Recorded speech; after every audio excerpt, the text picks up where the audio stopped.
GED ဖြေဖို့ဆိုရင်အင်္ဂလိပ်စာ level ဘယ်လောက်လို့မလဲဒါကအမေးများကြတဲ့မျိုးတစ်ခုပါအဲ့တော့ GED ဖြေဖို့ဆိုရင်ကိုယ့်ရဲ့အင်္ဂလိပ်စာ level ကအနည်းဆုံး intermediate အထိရှိသင့်ပါတယ်အဲ့တော့ကိုယ့်ရဲ့အင်္ဂလိပ်စာ level က intermediate အထိမရောက်သေးဘူးဆိုရင်ဘာလုပ်သင့်လဲအရင်ဆုံးအင်္ဂလိပ်စာ level ကိုအရင်မြင့်ပြီးတော့မှ GED ဆက်လေ့လာဖို့အတွက်ဆုံးဖြတ်သင့်ပါတယ်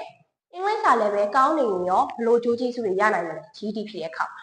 အဲ့တော့ကိုယ့်ရဲ့အင်္ဂလိပ်စာ level ကတအားကောင်းနေရဆိုရင်တော့ GED ဖြေတဲ့အခါမှာမေးခွန်းတွေကိုလွယ်လွယ်ကူကူနဲ့လင်းလင်းမြန်းဖတ်နိုင်မယ်ပြီးတော့ grammar ကောင်းတယ်ဆိုရင် IELTS လိုဘာသာရပ်မျိုးမှာအထောက်အကူတွေအများကြီးရနိုင်ပါတယ်ဒါပေမဲ့ GED ဆိုတာက critical thinking နဲ့ reasoning ကိုအဓိကစစ်တဲ့ test တစ်ခုဖြစ်တာအတွက်ကြောင့်မလို့အင်္ဂလိပ်စာ level ကောင်းနိုင်တယ်ကိုယ့်ရဲ့အမှတ်ကကောင်းမယ်ဆိုပြီးဆိုလို့ချင်းမဟုတ်ပါဘူးအဲ့တော့ GED မှာအမှတ်ကောင်းရဖို့ဆိုရင်အင်္ဂလိပ်စာ level နဲ့အတော်အတန်ရှိရမယ်ပြီးတော့ critical thinking နဲ့ reasoning ကိုလည်းများလေ့ကျင့်ပေးရပါမယ်